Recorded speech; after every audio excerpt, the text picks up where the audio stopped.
one of my favorite things is just seeing people create things from scratch, whether it's music or writing or businesses.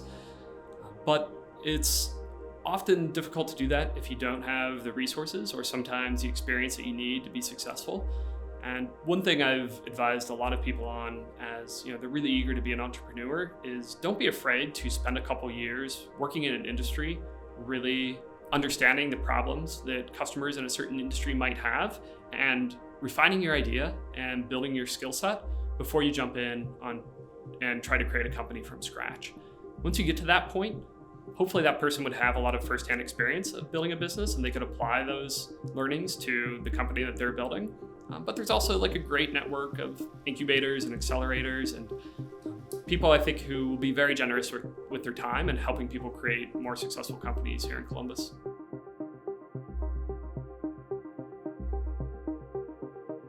We actually have a whole workforce of people who are sort of in charge of the new economy that's unfolding, and they've never done it. Self-included, never done it. And here I am, at the helm of a 40-some person company, right? That's across, and I've never been in this position before. No idea what I'm doing.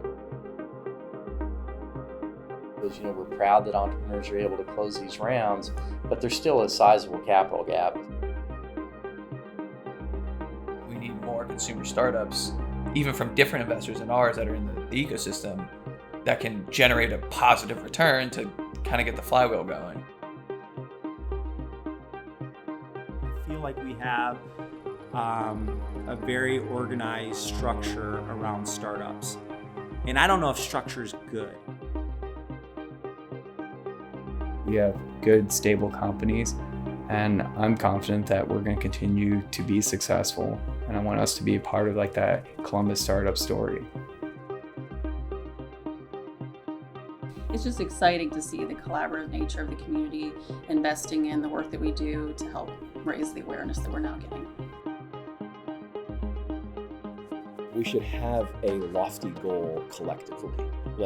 What's our big vision about where an entrepreneurial ecosystem could be here? And can we share that? Can we have a shared vision? The era that we're in right now makes Columbus, I think, a really exciting place to be. We are in Columbus because it's an unfair advantage for us. We have talent that we would not be able to find elsewhere. When you talk to people on the coast, one of their concerns is, can a company find that kind of talent in the Midwest and scale? And the answer is yes.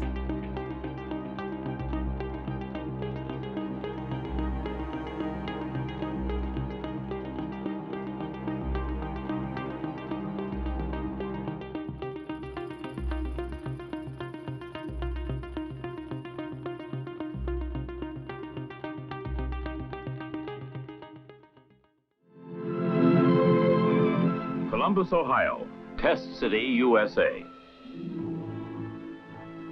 For the past 2 decades, American business has tested more of its products in Columbus than in any other major American community. For through the years, industry has discovered that what happens in Columbus today will be happening all over America tomorrow. For many years, entrepreneurs would travel to the coast to turn their great ideas into businesses. But now innovation and high-growth entrepreneurship are starting to thrive here in Ohio. The Buckeye State has slowly built an infrastructure to support startups. And now this so-called entrepreneurial ecosystem is drawing more attention from investors beyond our state's borders. I look at what was deployed in 2010 with Columbus 2020 and their achievements and being able to hit this ball out of the park, and how aggressive and bullish they are on the future of Columbus. We're a part of something really special right now.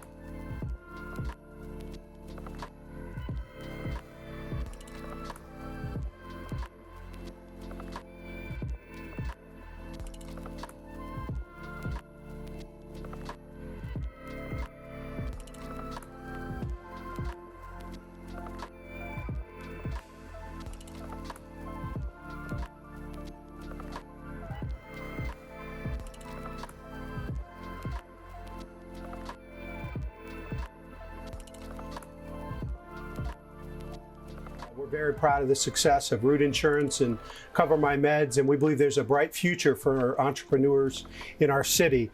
We're really focused on affordability, mobility, and talent, all things that are key ingredients to making sure that startups and entrepreneurs are successful in Columbus.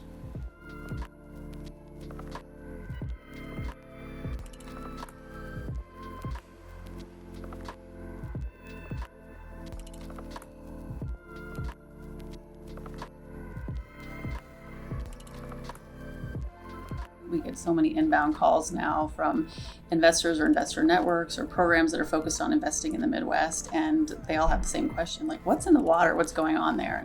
Columbus is now one of the most active and growing seed regions in the U.S. In 2016, the Kaufman Group ranked as the #1 city for scaling up startups. We've also been ranked multiple times the most active seed region in the U.S. And I think, for the most part, CoverMyMeds was our chosen sort of hero. CoverMyMeds was incredible for Columbus. A lot of people have now the experience of taking a company from zero to a successful outcome north of $1 billion. We didn't have that before, and now we do. And so now you have Root that's hiring hundreds of people in a year.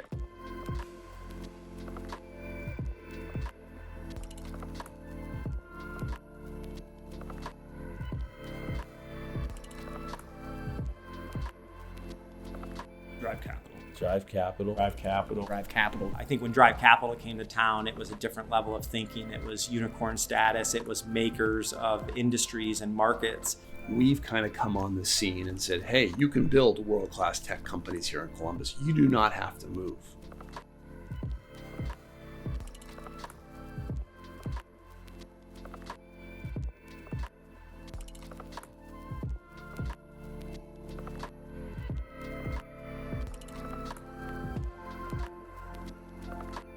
So it changed the mentality for me, and it changed the mentality, I think, for Columbus, that we can be much bigger and more strategic in our thinking because the funds are available if you think that big. You want to be in an area where you can have a thriving quality of life and attract the kind of talent that you need to help grow your company. And so I believe that we've just started. We've had a lot of success, but I think our brightest days are ahead.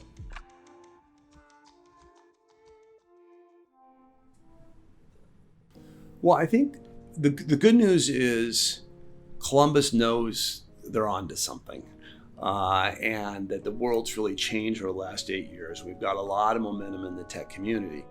I would say that was really relatively recent, probably in this last 6-7 years, maybe even 5 years, where it became this, do I go to a consulting firm, do I go to an agency, or do I go to a startup? We believe Columbus is a great place to build your company. There's great companies like UpDocs and ScriptDrop and Ride with Share, and there's a lot of companies starting. CoverMyMeds, of course, is the poster child for all that. I'm Matt Scantlin, co-founder and CEO at CoverMyMeds.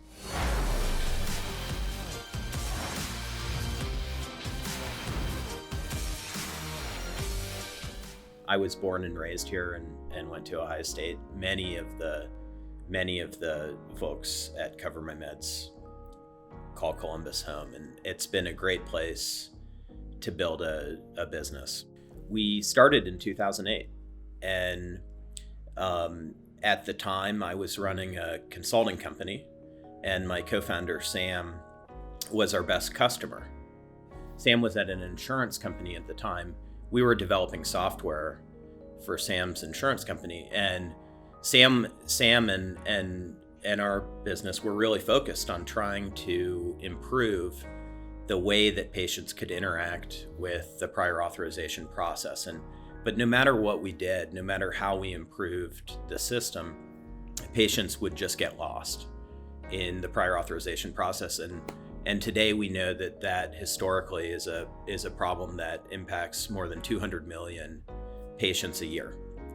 And the Eureka idea for us was to say, this is actually a problem that no one insurance company in the industry can solve on their own, because this is a problem of participation, not of the insurance companies, but actually of the pharmacies, the providers, and the patients. And the way we'll solve this problem is by turning the whole paradigm around so that a pharmacy, a doctor, a patient can have one way, one-stop shopping, if you will, to navigate that prior authorization process. And it took a long time to make that work, but really a pretty simple idea that simply makes doing the right thing the easy thing. CoverMyMeds actually, for us, was the second product idea that we had. The first one was a product that wasn't a total failure, but it also didn't feel like a opportunity that was worth investing what we knew would be a big part of our lives. And so we put that one to the side pretty early on, and we were able to do that because we hadn't made commitments to investors, to employees, to customers that we had to walk away from. And we were able to pick up the idea of CoverMyMeds. And really early on, we knew we had something. As we sit here in 2019, it feels like a fairy tale to be in a position where, not without challenges, but so many things have gone right. And we've been able to have an incredible impact on helping patients, an incredible impact on creating opportunity for our employees, and for me personally, an opportunity to step aside and create that opportunity for the next generation.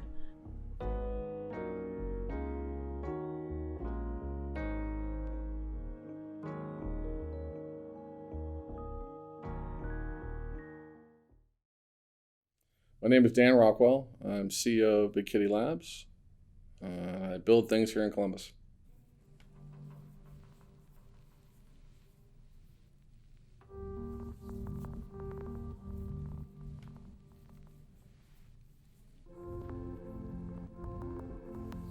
I've been in Columbus since 2001. Well, I didn't know what the scene was. I'm sure it existed in some form, because everything we have today is built on somebody else or somebody who came before us. For me, my journey really started in tech in 2004 and 5. And I was basically a tools guy at Lexington, sort of building research tools for researchers. There was not much going on. At least it wasn't talked about the way it is today. So when I first hit the ground here, even just looking for the meetup scene alone was pretty nascent. There wasn't much.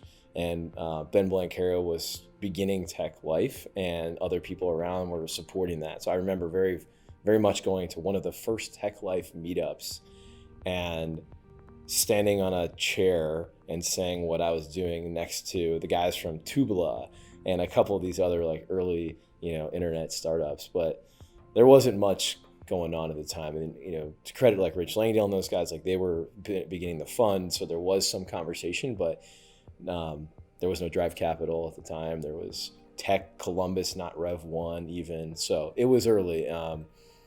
But there was definitely enthusiasm. It just there wasn't any kind of official network or ecosystem behind it.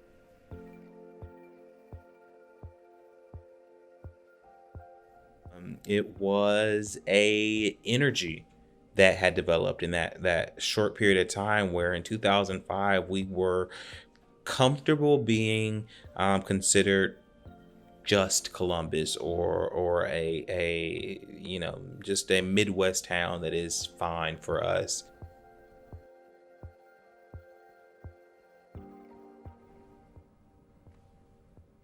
Yeah, my name's Kevin Mack, and I'm a co-founder and CTO of Bide. So I actually started web development in 95.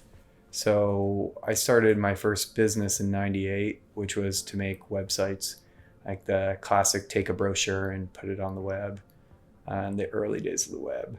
Really, there was a huge gap of time that I wasn't involved. It wasn't until, I guess, with the community and technology of Columbus until about 2007. And then at that time, Adam Weiss moved from Cleveland to Columbus, and he was part of the Cleveland Web Standards Group and an organizer for the Rust Belt conference. And he saw what I was doing with the design and developer meetups, and we were getting like 100 of the resource employees coming up to those once a month.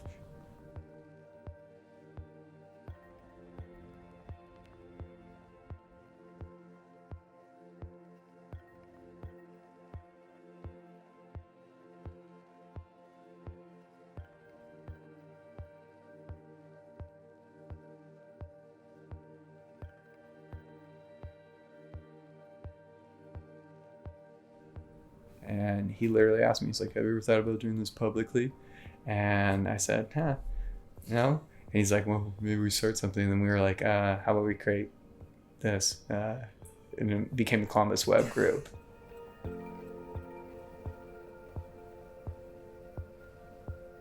And you start hearing about these businesses and the idea of like maybe like 3 or 4 people working together after being like at a big corporation or an agency of 300 to 500 people, and the idea of like 3 to 5 people working from someone's house, it didn't seem realistic, but it was just like a kind of my own ignorance at the time.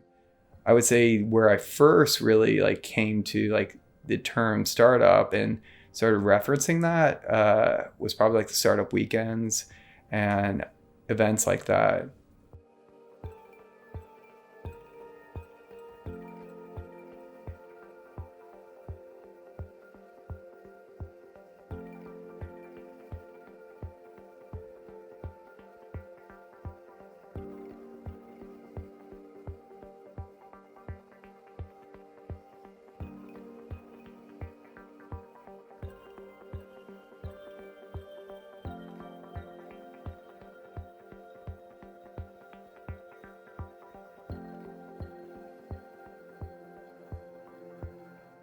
Yeah, I mean, there was some individuals that really volunteered their time along the way that I think just said like, hey, I this seems like a thing we should have. To credit a few folks like Nick Seguin, who was connected into the larger national entrepreneurial system and saw that, hey, what if I help bring Startup Weekend to Columbus? And we were one of the early cities to have and host that. And I think it was those activities by people like him who really had no dog in the fight other than wanting to see kind of the community grow that way that helps inspire and galvanize to where we're at today. I just remember going up there and going, fuck it, I'm just going to, here's my pitch, and I wanted to make a better interface, user experience tool on top of Mechanical Turk, which was an experiment that Amazon did to basically teach their engine, right? I wanted to use that and make it better because I wanted to use it for my own experiments. But showing the process of validation of that is what got me. That's how I won it, And I still remember being pulled aside by Rocky and Chris Anderson in the hallway on Sunday, and they're like, "Yeah, you won, and you're gonna get $50,000." Yeah. So what happened to Grow Columbus since 2008 is, I think, Startup Weekend to me really kind of stirred the fire and the coals and helped expose it, and also expose this notion that small teams could form and hustle. I think Startup Weekend kind of gave us an initial blueprint of like how you can do this every day, and that sort of started to happen, I think, in Columbus. By the time I got back in 2010, and certainly in the period afterwards, we had transformed into a city that knew that we were on the rise. I came back to work for the former Mayor Mike Coleman.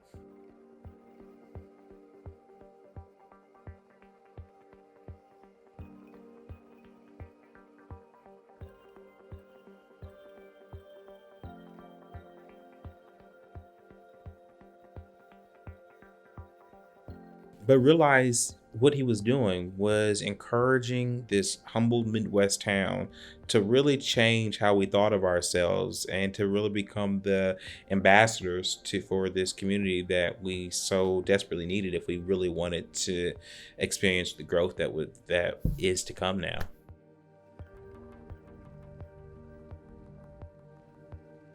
When I came here in 2011, there wasn't much going on. Rich Langdale had done a fabulous job in establishing NCT. He was just starting his second fund, I believe. His first fund was being invested, but his first fund was a $20-something million fund. And so there wasn't a lot going on.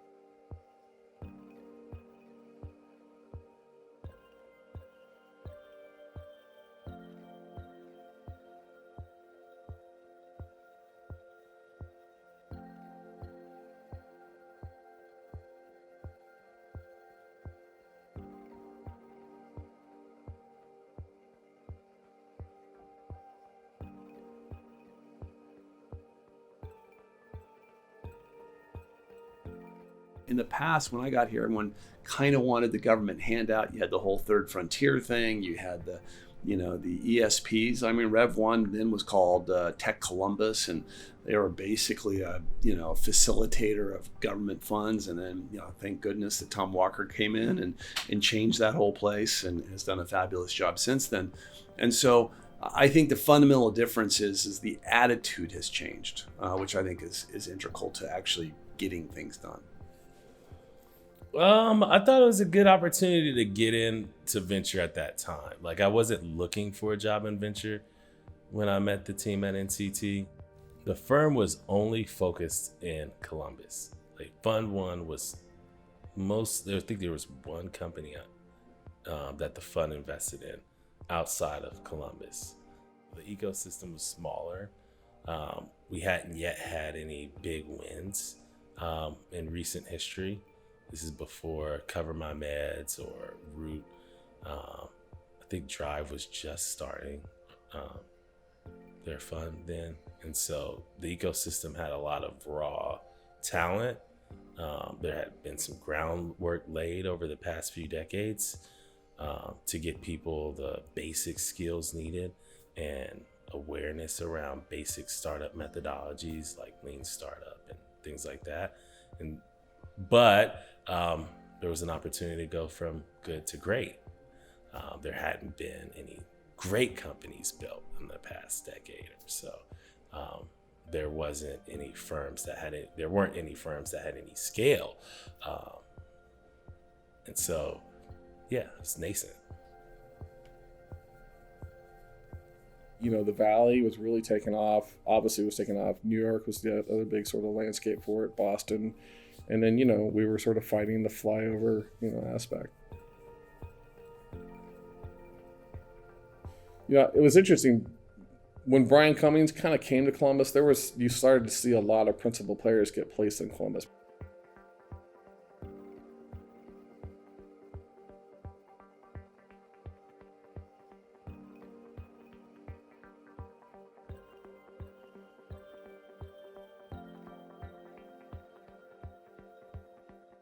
When Brian arrived, then Tom Walker arrived. Then we saw things like the NIT thing get formed at LA Reside. We started to see a lot of principal sort of moves happen in Columbus. So in 2012, we came together as a new team to start looking at what services could be provided in our region here. And so while Tech Columbus had been a successful program for a number of years in town, it was time to move on, and so we built out of that and started building our team in 2013, and really had the majority of the team in place in 2014. And so it was at that time where we decided let's launch the new company with our new funds. Our first investment vehicles were in mid 2014. So it was all everything sort of coming together in some level of scale to then launch with our new name. So I've been a hacker or somebody who likes to build code for fun for a very long time now. So I was in the competitive high school coding circuit. Did this during undergrad and even grad school. So when I came to Ohio State and Columbus, I realized that there was a nice opportunity to be able to build a community here. And so when I came in, I started talking to students, other faculty members, and suddenly realized we should have a hackathon program here. And not just one event that happens every year, but a cluster of events so that there is a scene, so to speak, for coders and builders and people who want to do cool things.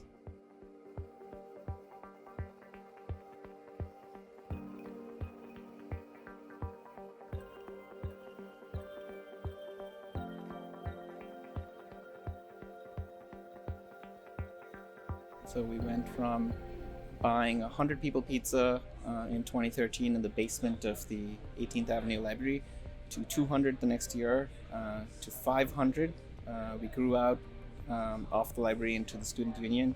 Next year we went to 750 and then we started having issues because the student union, which is one of the largest student unions in the country, isn't big enough for the event anymore. Having the tech ecosystem grow at the same time, so that there are certain things you cannot predict for, but the timing was a big deal.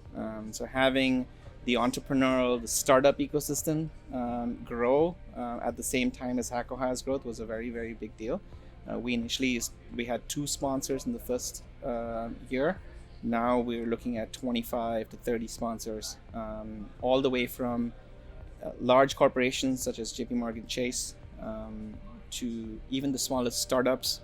And then some years, the smallest startups will become a slightly bigger startup and then suddenly become a very large startup.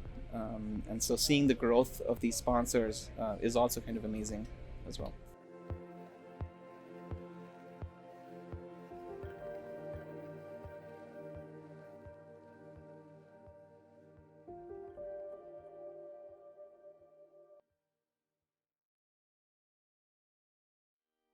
My name is Alex Bertel. I am a partner at Horizon 2 Labs, where we work with corporations to build accelerators and venture studios.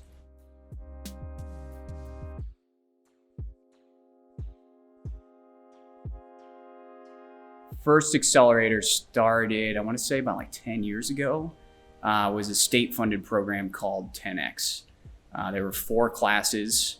The first 3 were run in partnership with Ohio State. So it was a grant given by Third Frontier to Ohio State. Dr. Michael Camp ran the first 3. I was involved in the 4th and final class funded by that program. That was taken over by an organization called Founders Factory. So that was my first job out of college. I was an analyst for Founders Factory and kind of took the accelerator model and really ran with it. So it was myself, Todd Whittington, and Matt Armstead ran basically the entire 4th and final class. After 10X, there was a hiatus of accelerators in the city until I met another group of individuals where we started the Lumos Accelerator, which was the first, I think still to date, the only privately run accelerator in the state.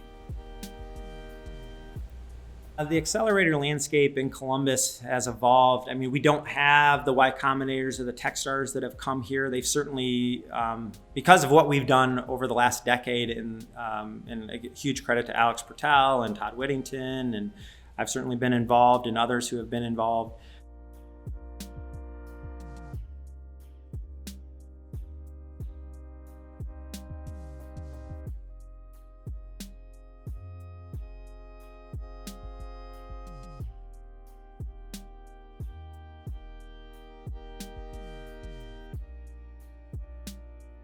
I think we had 2 companies that have raised more than $10 million that came out of our accelerator in FinTech 71. And I think that was wildly successful. But when you're managing 27 corporate partners and a bunch of other things, it's complex. So unfortunately, we weren't able to move that forward. For well over a decade, there was dollars from an economic development standpoint to fund startups. And there's a bunch of different programs throughout the state. And I'm not sure what falls under DSA versus what falls under Jobs Ohio versus what falls under other forms. But there's grants, there's loans, there's funding. that falls into a lot of the entrepreneurial service providers, the ESPs across the state, the Rev1s of the like, Cincy Techs, the Jumpstarts up in Cleveland, Rev1 Ventures up in Toledo. They're all over the state. Those dollars were helped alongside of privatized dollars to help fund early stage startup. My fear is more and more people are continuing to move away from the early stage stuff, right? Concepts. And so more and more venture capital dollars require less risk, right? They need a return, right? Third frontier, let alone the private sector, is not going to be happy unless there's a return. But I do think that means for an accelerator, that's means for showcases, that's means for meetups and startup events and weeks in order to continue to thrive. I love everything that we have available in Columbus, and I think there's a lot of good in place. But there's a lot of people that don't follow a specific track to get there. It's a very bumpy road. There's a lot of different angles and directions that can happen. And to suggest that there's a linear path to success, and we have an infrastructure that's very linear to get to funding or support or access, the people who are working outside of those confines are actually, I think, will enable a very significant part of our growth in the future.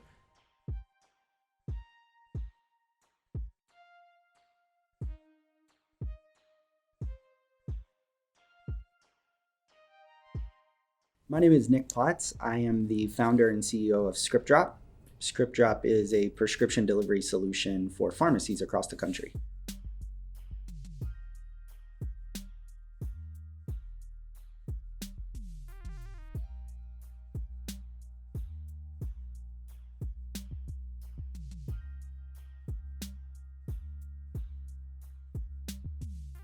I just didn't know what to expect with a startup.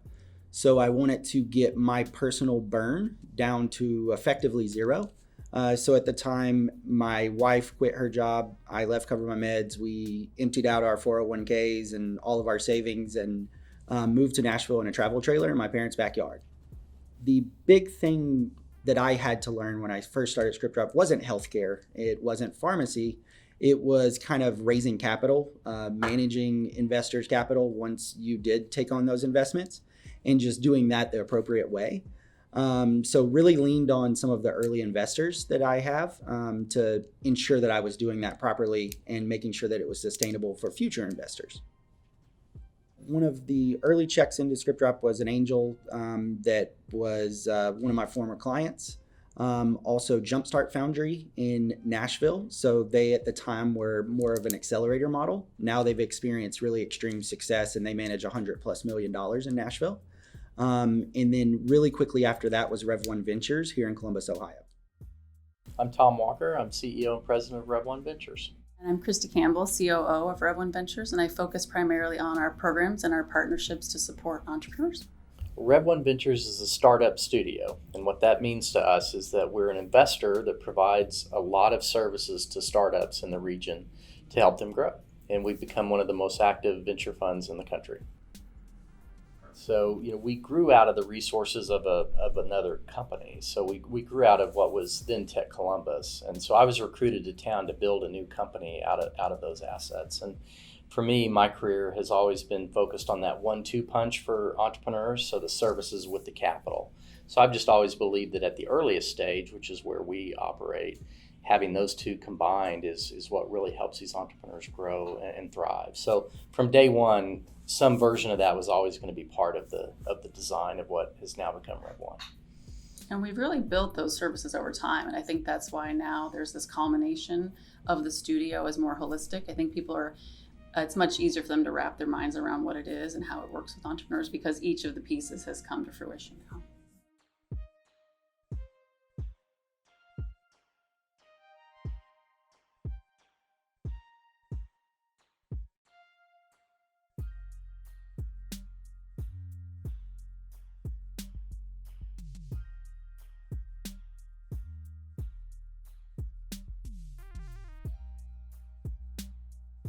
I think it's important when you think about the startup studio model, how important the services and pairing them with the funding is to entrepreneurs. So while there's no guarantee that an entrepreneur that walks in the door will get funding, together they're much more supportive of the entrepreneur. So unlike maybe a traditional accelerator model where everyone comes in at the same time and they get the same sort of buffet of services, our work is very targeted at the needs of the company and meeting the entrepreneurs where they are. I'm the founder of ScriptDrop, which is a prescription delivery solution for pharmacies. For us, Rev1 led our seed round, and since then they've been a fantastic partner. We house roughly 55 companies. We've stayed full for the better part of the last 4.5 years. We have a waiting list that can be as long as a year long. Our churn is, we churn about 30 to 40% of the building a year. And for us, that's a positive indicator because we have scale out. So we have companies that just outgrow us and need to go, elsewhere in the community. And that represents a pretty good percentage of the companies that move out of here. We have 7 active funds right now. We've raised $90 million since 2014, which was in our first funds. And some of them are for partners. So as an example, we manage a fund for State Auto, which is essentially their corporate venture arm, and investing in InsurTech. So in that capacity, we're looking for opportunities all over the country that fit specific technology verticals that fund is looking for. Other funds are our own funds. So the Rev1 fund is a seed fund here in the region that is a traditional fund, has LPs that are based corporations for the most part right here in Columbus, looking for entrepreneurs right here. So the fund, it just depends on who the partners are. But that's the 2 paths. We have partner funds that we manage, and we have investment funds that we raise and manage. When we talk about the Ohio Third Frontier program, I spend quite a bit of time with community partners and also traveling around when we're looking at programs that can be effective for the region. And what you see when you're talking with other regions is just a real large recognition of the Ohio Third Frontier program and the work that it's done through the partners in the region and also the impact that it's had. So I think we're obviously very fortunate to have the Ohio Third Frontier program, and it's very much recognized outside Ohio as well.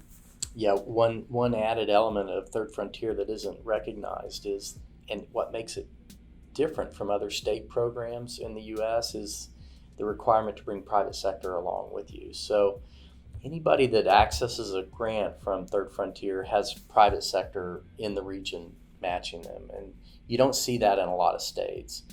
And I believe that that's one reason you're seeing such a big impact coming out of Third Frontier is that these regions have their corporate base or private sector base really supporting one-to-one the same initiative. So it's not a fully state-funded program. So then you see that infrastructure being built in these regions, which will be here for years to come.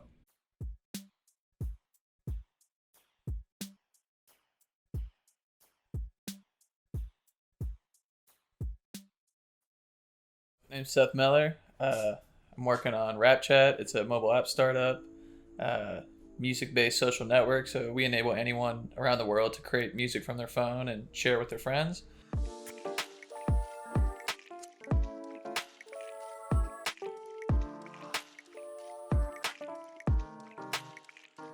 We've been doing it for about 6 years.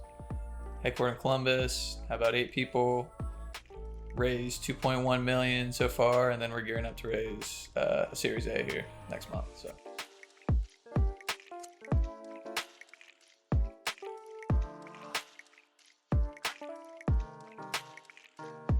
we've proven that, okay, we've created a great product for this. I want to come and make music and share it. Like, we're the best utility, best experience, best social network in that area. And we've been top 50 on the App Store to prove that for the last 4 years. We were growing. I mean, we had the new product was out. It was having a real impact. We had a user base and a lot of potential. And so I was just like, this shouldn't go to zero. You know what I mean? And just started pitching in Ohio and surrounding areas in the Midwest and got some traction. And we ended up closing a $1.6 million seed round after, a few months being back here.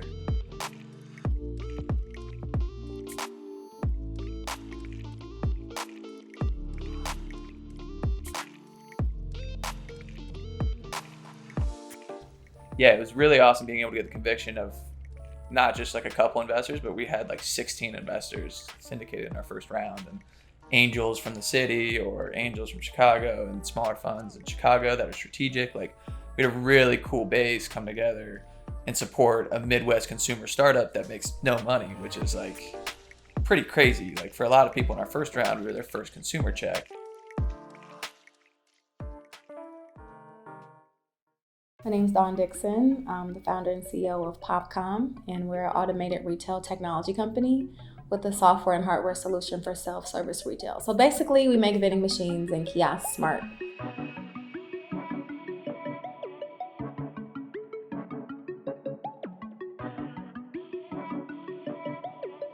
So when I came to Columbus, and I definitely had a very strong support system from the community from my first business, the Urban Star.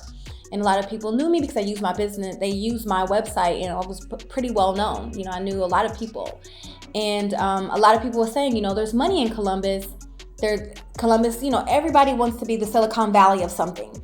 So Columbus investors were kind of courting me in a way, saying, you know, we'd love to talk to you more. Of course, I was engaged with Rev1 at this time. And I just felt that it was easier, that I could dominate and get to the money easier in a smaller market like Columbus.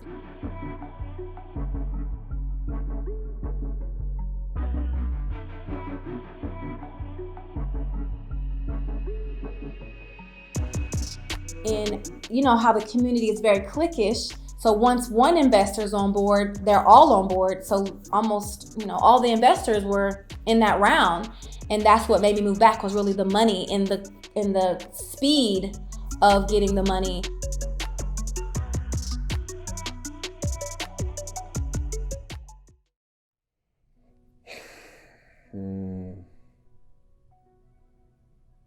Man, that's a big one. I mean, I think we need more stories. We need more stories of who's successful and why they're successful. You know, we need more lessons about how people failed. There's one too many cookie cutter bullshit conferences where we got the same four people who dictated how the 80s went together and the 90s went together and why the 2000s went together. I think there's too many talks about all the things we already know. And there's not enough talk about the things that we should disrupt, for example. Like venture capital, for example. Why hasn't that been disrupted yet?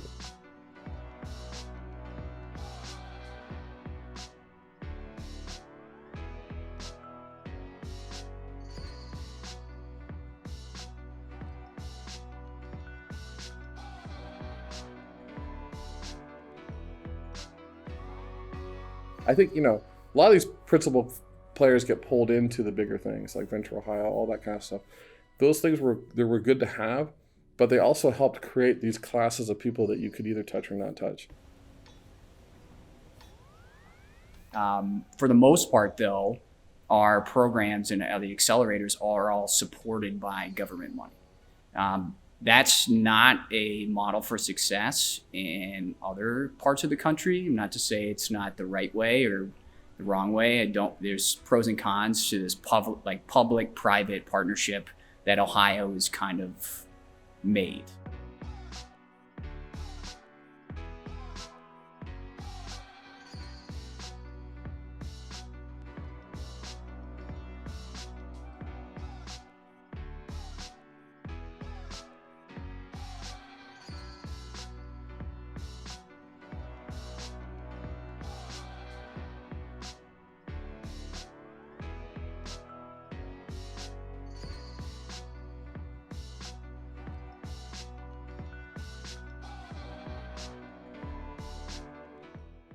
So you have there's this misalignment between what the state wants and the privately run game of, pure investing in startups.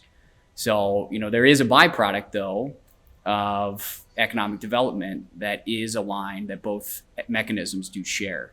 Root Insurance is one of the fastest growing companies in the nation right now. Talk about creating jobs for an ecosystem, right? Economic development, I guess in general, as it relates to entrepreneurship, they're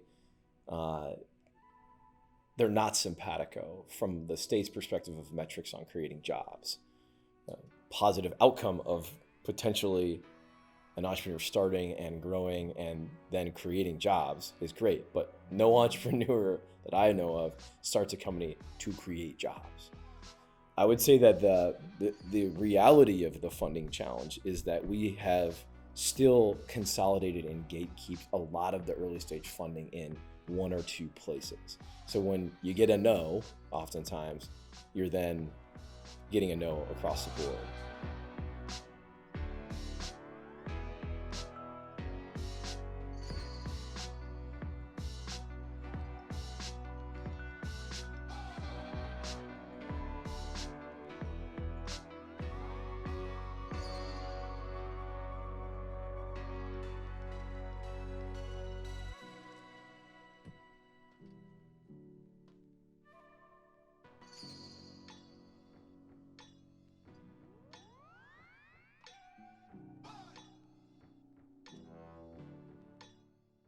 To think of Rev1 and their relationship with the Ohio Tech Angel Fund specifically, if you look at Ohio Tech Angel Fund, John Houston did an amazing job of like getting us started, educating, effectively the country club people about, hey, yeah, like you can put some money in some real estate companies. It's enabling entrepreneurship. Great stuff. The challenge for those groups is that deal flow is hard, due diligence is hard. So when you're thinking about making it efficient, then it's easier to consolidate all of those mechanisms together to help do that. The problem is that it benefits the deal flow and those types of things. It doesn't necessarily benefit the entrepreneur. I think it was a natural thing to have that consolidation happen, but the disaggregation will ultimately still, I think, will be better for the entrepreneurs.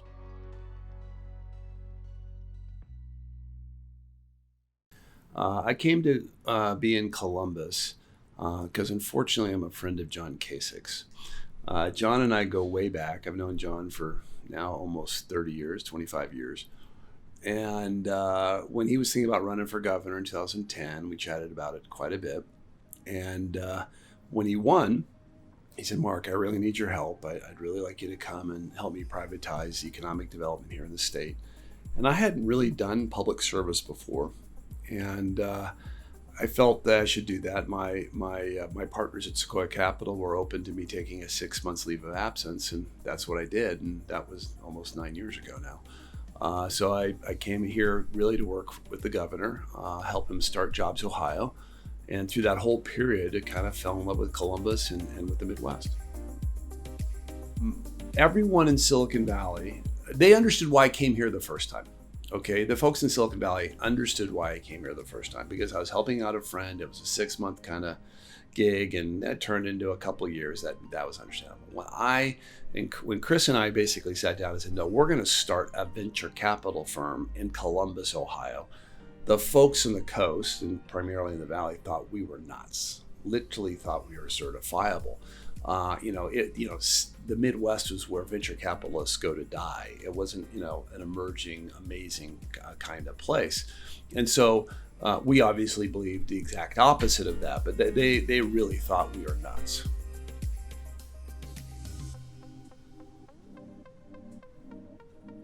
In Fund 1, one of the core areas we saw a big opportunity was in insurance. So we have two investments in Fund 1 in insurance. One is Root Insurance and the other one is Beam Insurance. So we went out looking for all these different insurance companies. We found Alex and his team at Beam in Louisville. Actually, I was invited to go to the Kentucky Derby by their economic development person. I couldn't make it, so we sent a couple of our other partners there, and that's how they met Alex. And it was interesting. We got very intrigued by his whole idea of the connected toothbrush to help, understand people's brushing behaviors and so on and so forth. And he presented to us.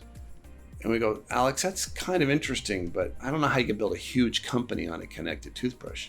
Have you thought about insurance, dental insurance? And it was hilarious because he literally had two decks. He had the connected toothbrush deck, and he had the dental insurance deck. Most people in the Midwest, in the center of the country, thought, taking on Delta Dental was crazy. But when we looked at it after all the work we did, we said, wow, a connected toothbrush. I can understand my brushing behavior and connect it to claims and so on and so forth. And if I strip out all the silliness in the claims process and the sign up process, I could be a lot more efficient and create, a much more economic dental chair. That made sense to us. And it turns out it actually made sense to him. And so when we came around and said, hey, let's go do that, he goes, raises his hand and says, I'm in. I want to go do that. My name is Alex Frohmeyer, go by Fro, and I'm the co-founder and CEO of Beam Dental.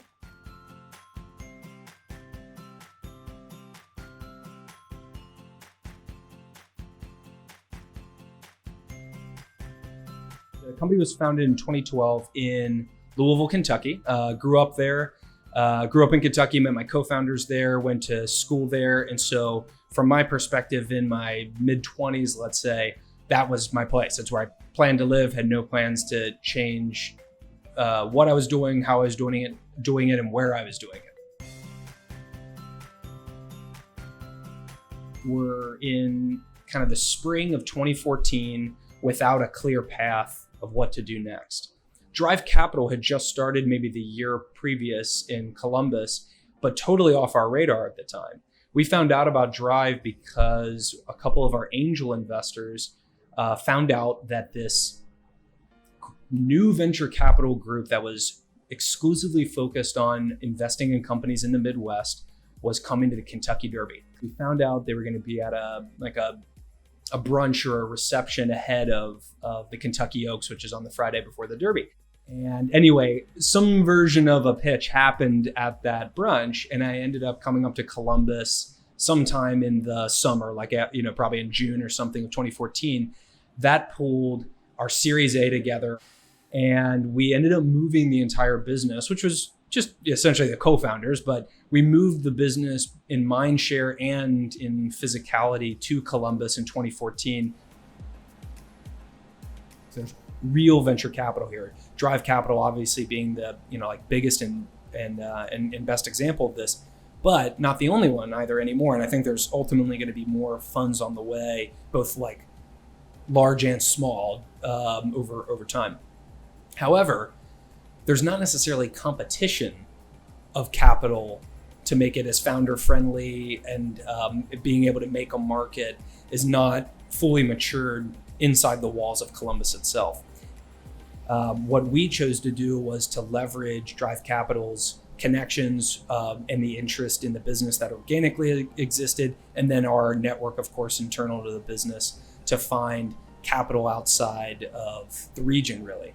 We've continued to raise from the region in some ways. Lewis and Clark Ventures is a great fund that's based in St. Louis with a similar kind of heartland or Midwest thesis to Drive.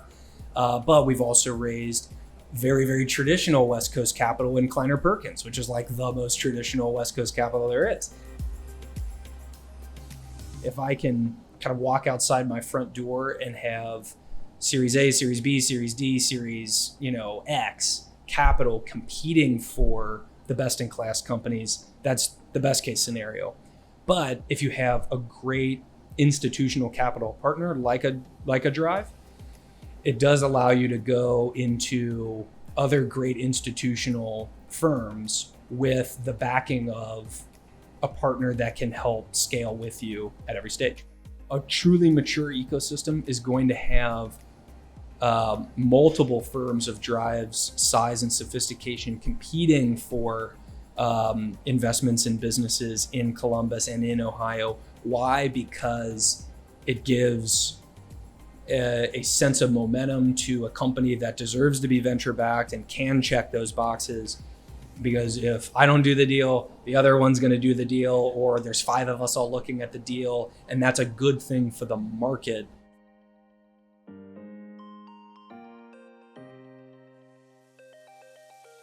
There's an amazing combination of I hate the term ecosystem, but ecosystem in the Silicon Valley, where if I don't do that deal, then Kleiner Perkins will do that deal, and then I'll do the Series B and they'll do the Series A. There's all this kind of, I like to call it co-opetition in the Valley. There's no one to be a co-conspirator with, or whatever you want to call your fellow venture capitalists here in Columbus. I mean, there's really one firm, NCT, and there's a couple firms in Chicago. There's a couple firms in St. Louis, but and one in Indianapolis. That's pretty much it. something I've thought about a lot, which is the idea that Drive can both measurably accelerate companies in Columbus with their investment and the attention that they draw from other peer firms. But they can also, through no fault of their own or no purposeful malintent, they can hurt companies that they don't invest in. If I'm a venture capitalist on the West Coast and I'm looking at a Columbus-based company that Drive hasn't invested in, that's honestly my first question, which is, you've got this sophisticated, great venture firm right down the street. Why have they looked at the company and have they invested? And if not, why not? From a maturity perspective, right now, anything that Drive doesn't attach their name to can have the opposite effect if it's not carefully done. However, we have, I think, seen examples of companies that have done just fine without Drive Capital's support that are based in Columbus. So hopefully it doesn't end up materially hurting a company, which isn't, certainly it's not Drive's intention, but a thing that's kind of a watch out for the ecosystem right now. We're proud that entrepreneurs are able to close these rounds, but there's still a sizable capital gap, especially at the Series A round. So, most of us spend a lot of time helping entrepreneurs go out of state to raise that capital because there's just not enough of it here. Let's put it this way. It is very difficult for a company to raise $4, $5, $6, $7 million in the Midwest, not just in Columbus. Has it been done before? Absolutely. You look at UpDocs, for example. They've raised quite a bit of money. Great company.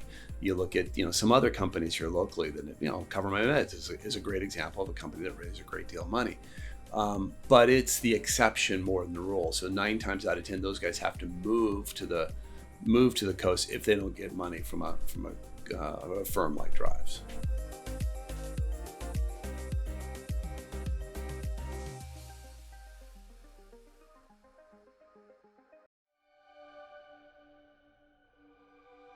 My name is Dan Mangus. I'm a co-founder and chief technology officer at Root.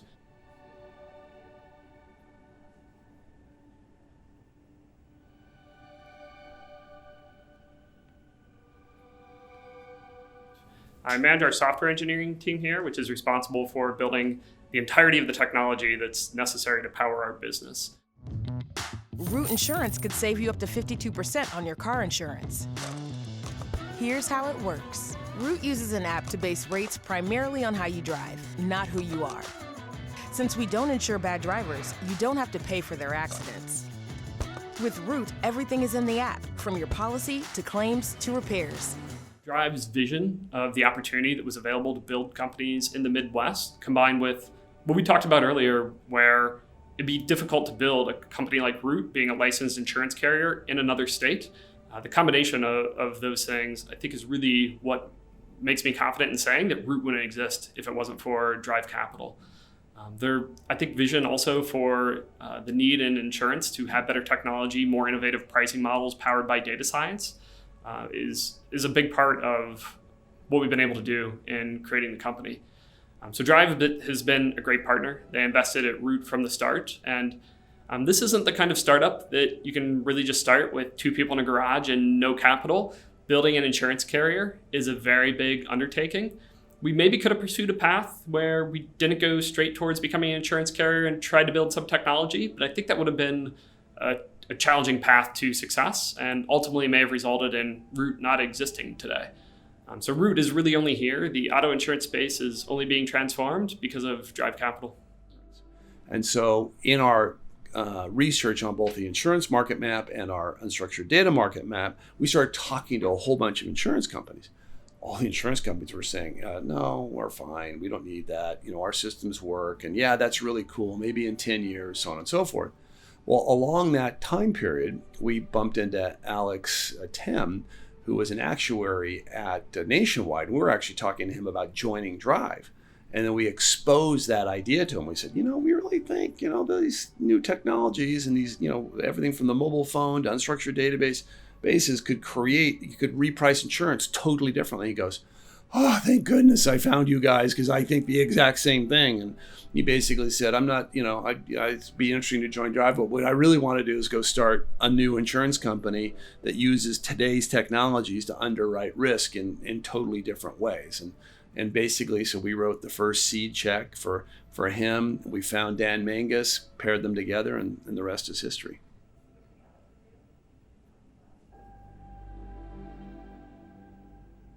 Overall, we've raised $175 million. The first round was a $5 million investment from Drive Capital.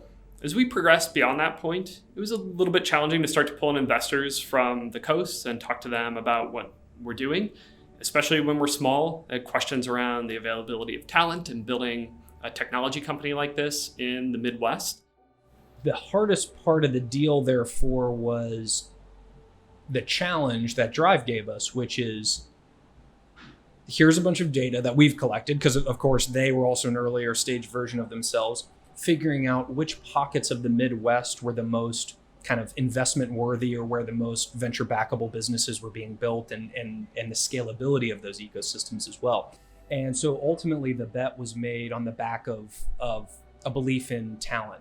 Was, not for your first 2 employees or your first 10 employees, but eventually, and we can now corroborate this with 160, 170 people on the team today, when it comes time to really scale up the business, are you going to be able to find all of the skill sets you need in the volumes that you need to build something that can be worth $1 billion in the future as a marker for progress? As we progressed as a business, though, those conversations have gotten easier. Ultimately, venture capital investors are interested in getting a good return on their investment. They recognize the tremendous opportunity that we have and the progress that we're making.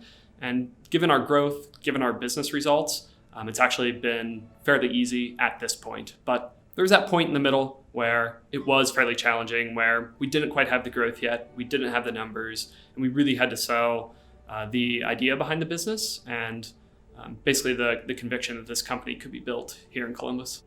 It used to be, excuse the dental pun, pulling teeth to get people to even pick up the phone and listen to a relocation pitch about Columbus, Ohio, for what appeared to be a very early stage technology ecosystem. All of a sudden, people are like, oh yeah, this is like, I'm looking at this city, and Columbus, and we're going to move to one of the 3. New York's too expensive. San Francisco's too expensive. We're no longer interested in trying to make it work here. I want to live this type of lifestyle, but I still want to have a really fulfilling, high impact career. And I can now do that in a place like Columbus that I didn't think was possible before. I think that's a really good sign for, it's still hard to do that executive hiring, but I think it's a really good sign for the future of Beam's ability to attract this type of talent to the company in larger volume over time. And then certainly just like Columbus, full stop.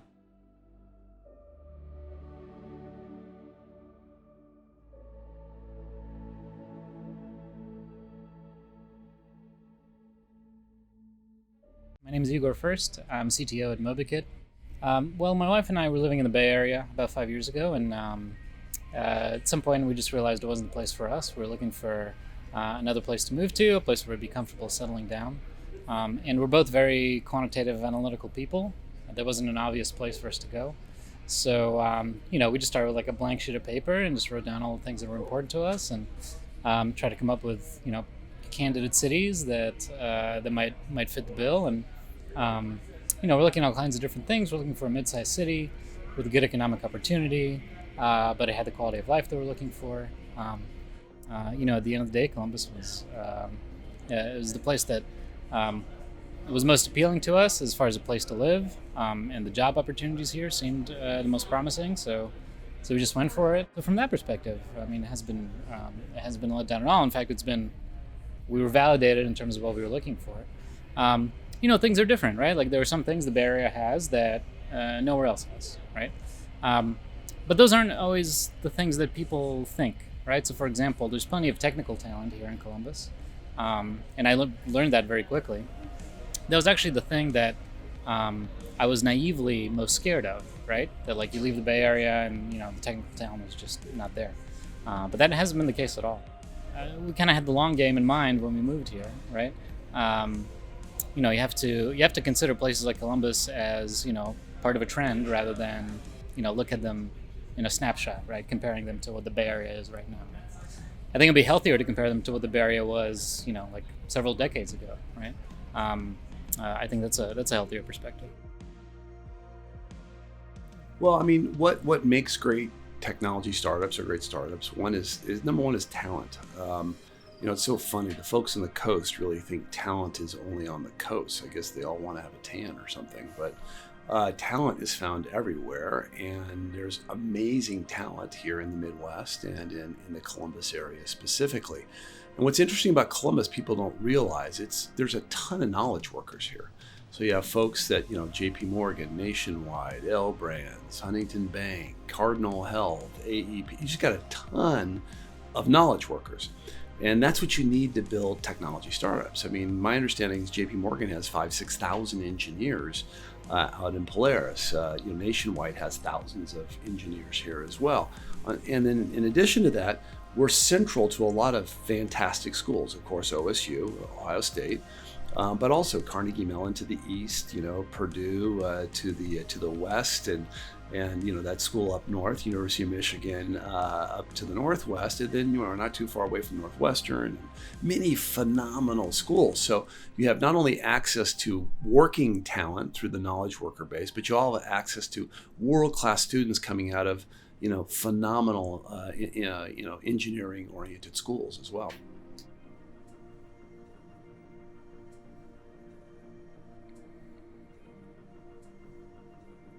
One big unfair advantage that Columbus has, it has the largest student body in terms of enrollment.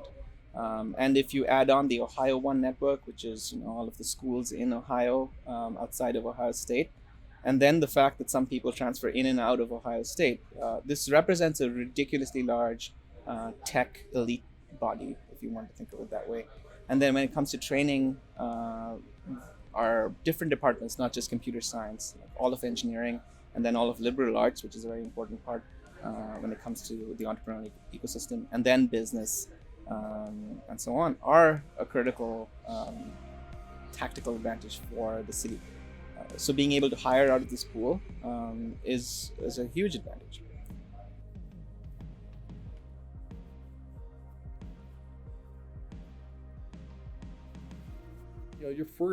Your first 5 hires will determine whether or not your company will succeed. Isn't that amazing? It's like, now that's a stat I just made up, but I'm just thinking, largely I think that's true though, if you think about it. I mean, it used to be it's about the tech and whether or not you got the product right. It's not. It's about, do you have the right players in place to make sure your tech right? I think we still have challenges. I think talent's going to be challenged. I think we need more product managers, VPs of product, people that can drive all facets of the business, that you can get alignment with engineering and alignment with the data scientists and alignment with the founder to scale a company in really big ways at the right time, with the right feedback, with the right data.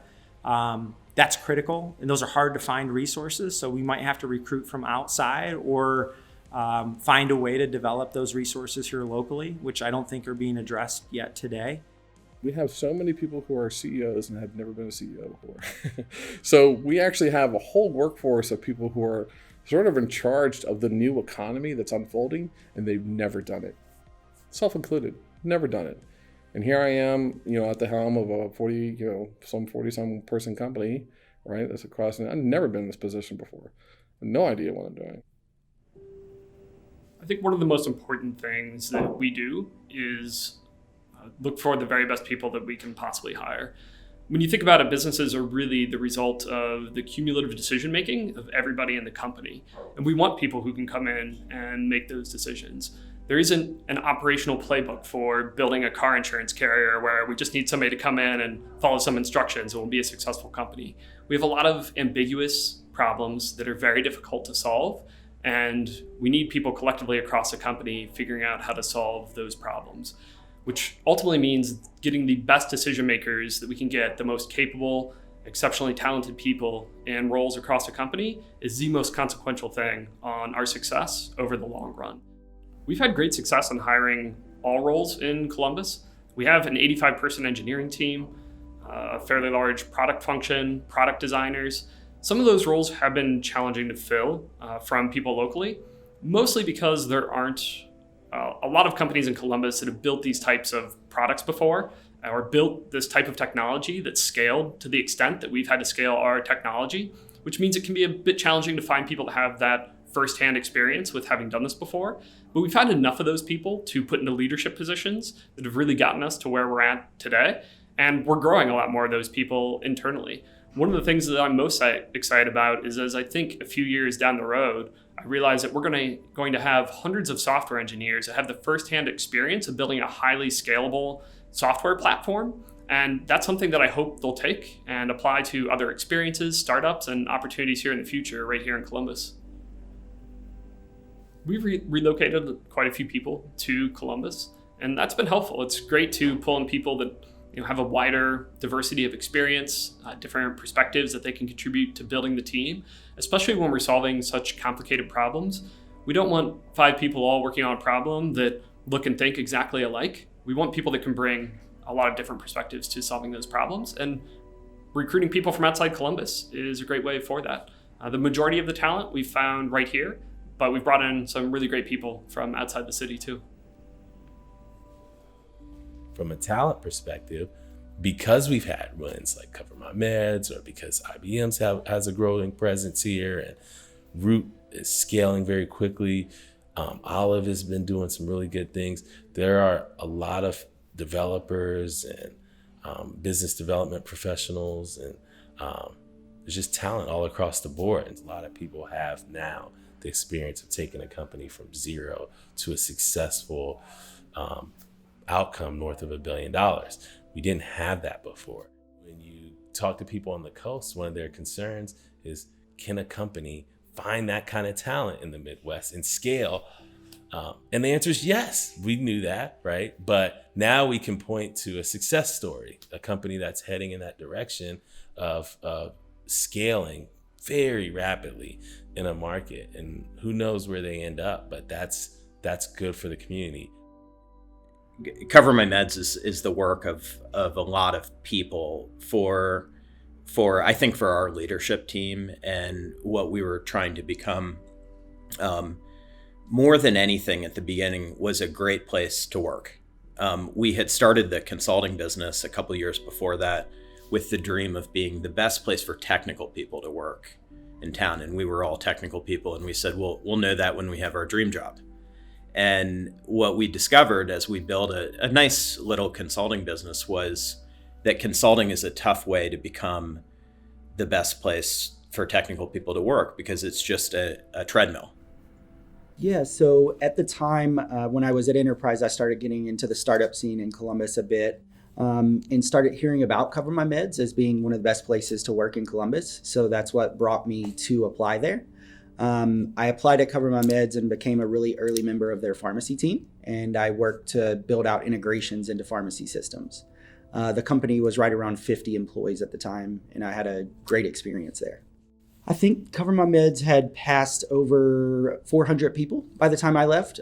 So I was there a little over 3 years or so, 3.5 years. And in that time period, it grew by leaps and bounds. It was a fun experience to have that early in my career, especially. And from the very beginning, we were doubling or tripling the company every year. And we're still growing incredibly rapidly. And at each stage in the company, what's important, what those challenges are, have changed. Early on, it's about developing a product that's worth using and finding product market fit. Eventually, it's about how do we get great people, and what are the right things for them to work on. Top-notch folks work there. I've found this now time and time again.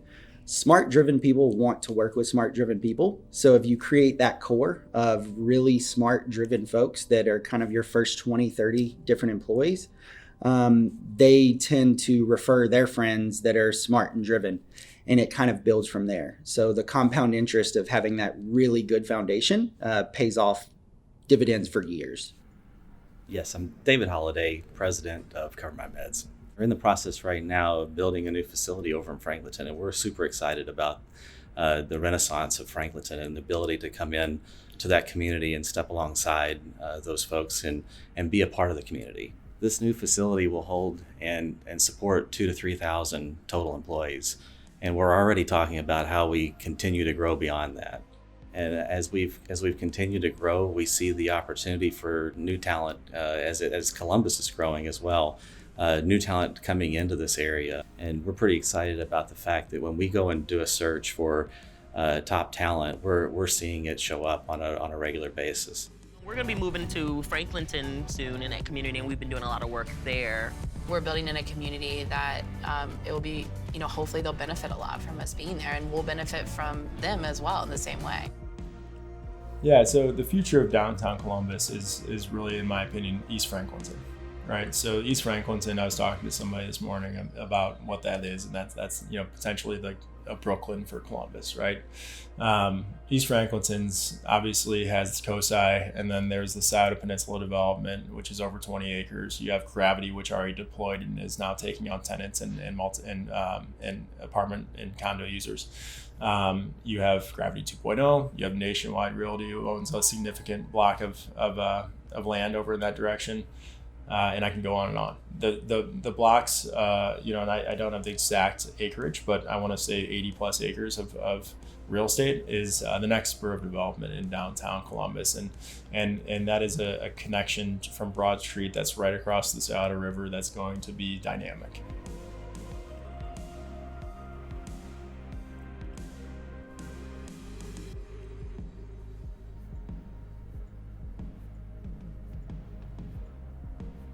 Columbus is what happens when everyone works together to be better every year. And one of the things that illustrates that to me the most, perhaps, is a run I do every Saturday with my brother. We start on the north end of campus, and then we run down High Street to German Village. And that's a trek that I've made in Columbus since I was 12 or 13 years old. And when I think about what that trek has looked like over the years, that to me illustrates what has happened in this city, where we've gone from a road with a couple of islands of activity to a thriving community, from the north side of town to the south side of town, with culture and art and food and happy people that are building the community we all want to live in.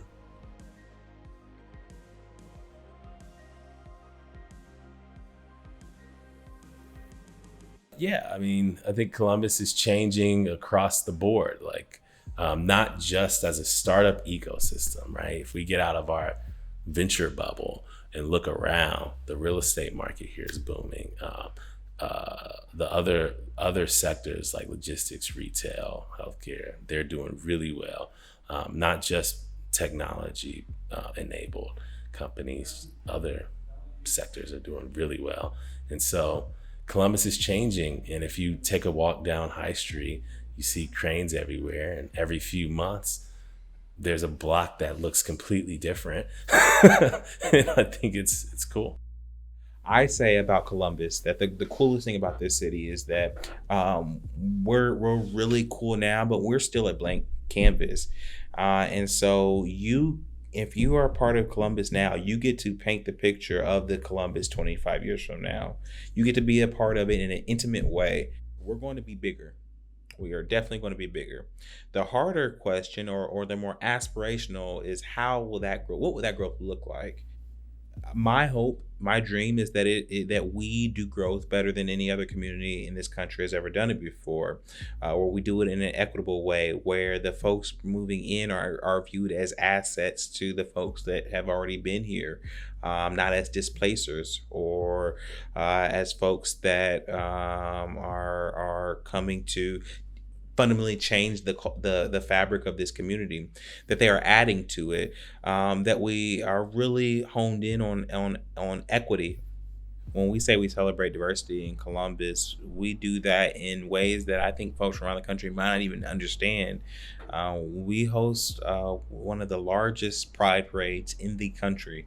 We'll have 500,000 people downtown this weekend to celebrate what makes us great, which is our people. It is an honor to serve as an openly gay council president. I believe that only in this city could someone like me become council president. And at this period, I'm also the youngest council president in our city's history. I think all of those things will be on display this weekend. It really is the greatest part of who we are is when we celebrate each other.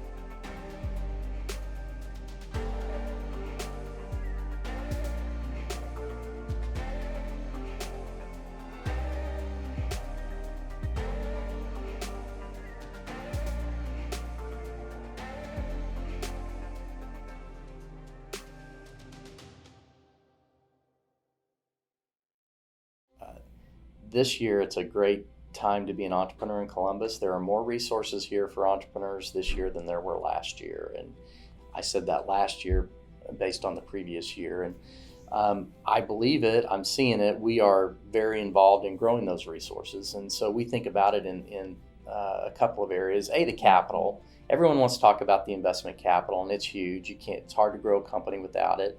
But there's also talent. So there's the human capital piece.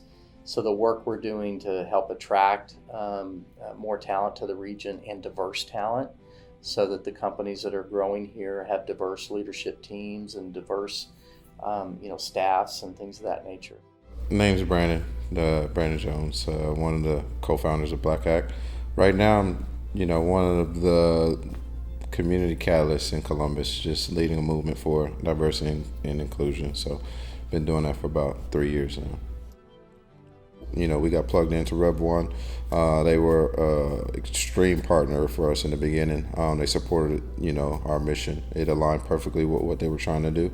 So we hosted events at Rev1. Our first event was with Calvin Cooper, Jay Bobo, and Sandy from IC Stars.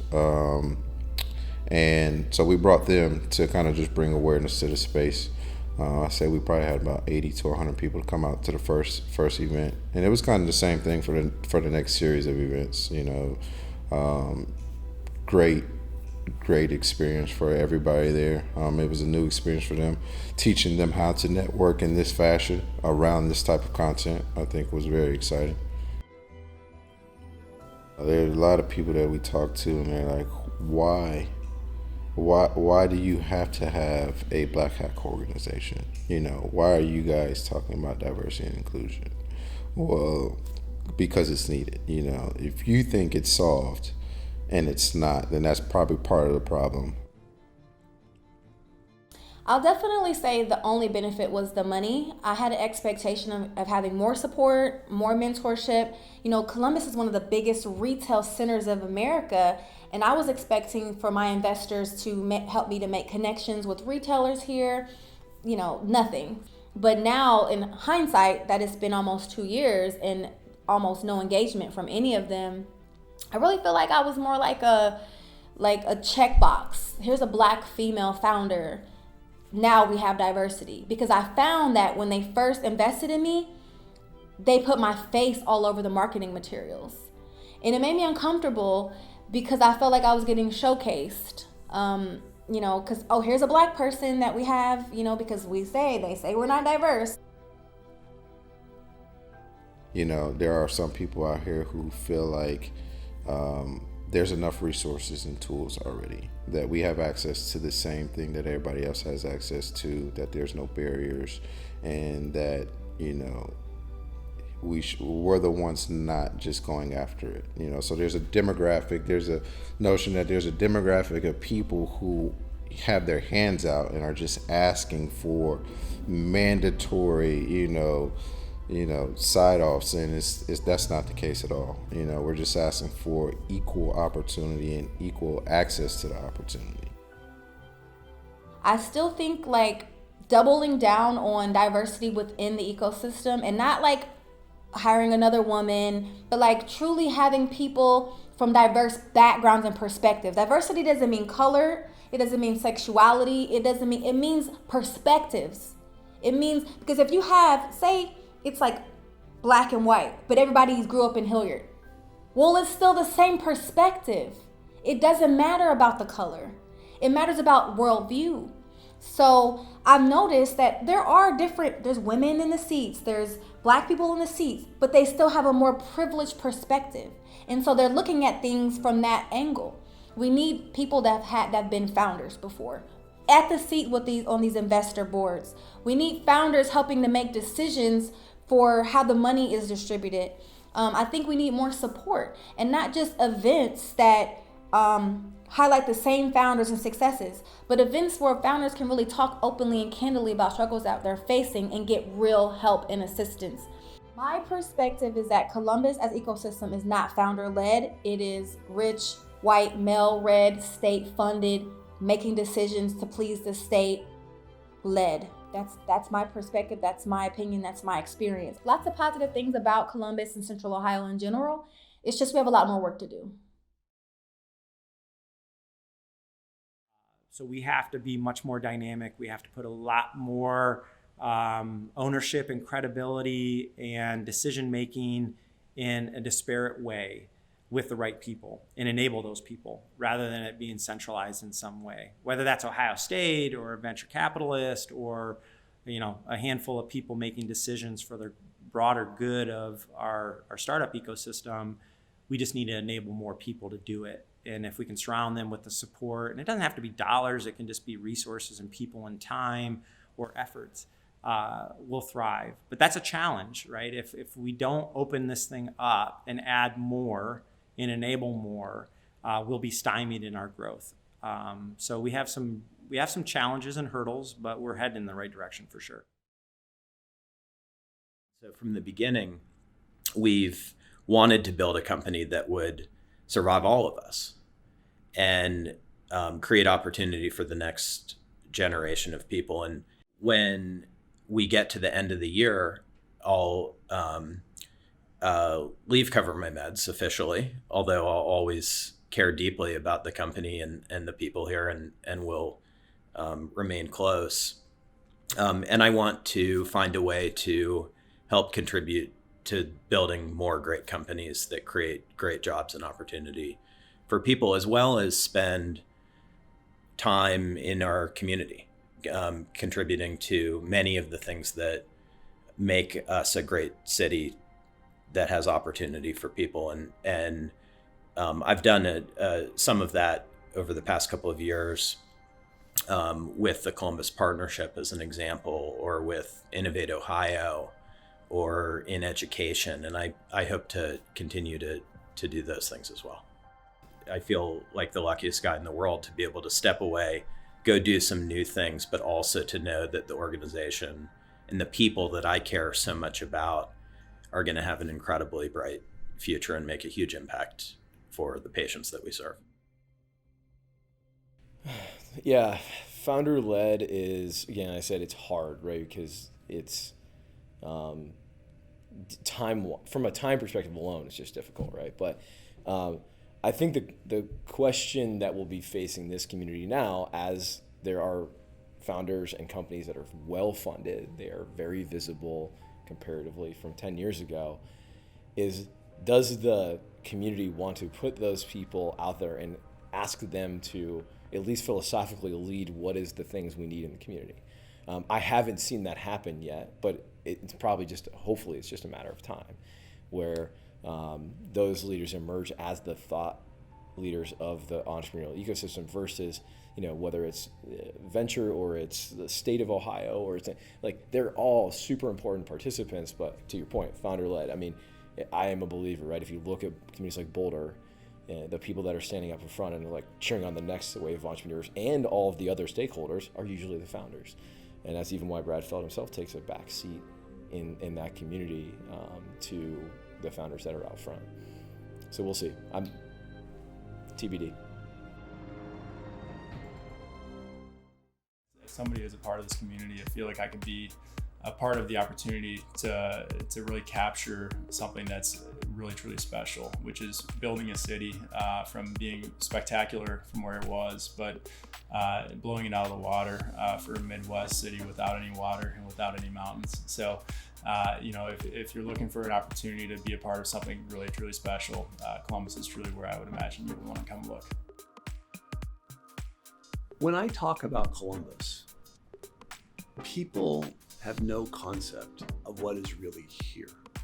The thing I have found, the number one thing I need to do to get someone turned on about Columbus is get them on the airplane or in the car to drive here. The hardest thing is to get someone to visit. The minute they visit, they understand what's going on here, and almost all of them stay. So the key thing for all of you is, whether you're recruiting people, starting a new company, wanting friends and family to come here or whatever, is just get them here. The minute they experience the Columbus way, they'll never go back. I see Columbus in 20 years being the ideal place that anyone who wants to achieve their personal interests can show up and find it to be accessible and lead that prosperous life they're looking for. If it's not for all, it's not for us. That is the story of Columbus, that if all of these things that will happen in our community over the next 20, 25 years aren't for all of us, then they're not for Columbus.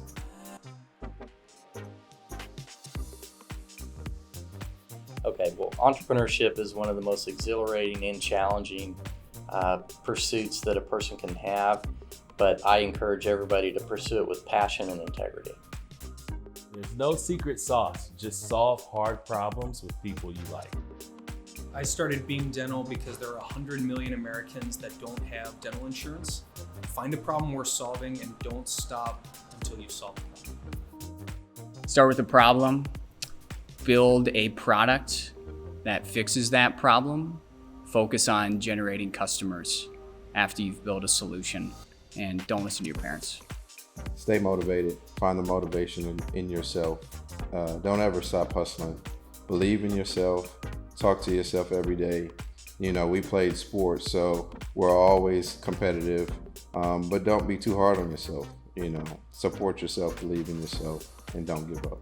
People often overestimate what they can achieve in 1 year, but underestimate what they can achieve in 5. And that's a lesson that I've really learned over the past decade of building technology startups.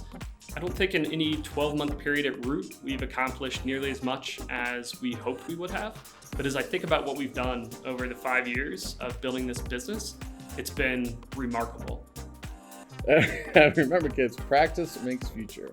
That's right. So get off your ass. Get out there. Get a kick. Do something great. And learn. Impress somebody. Impress yourself. Your parents. Practice makes future.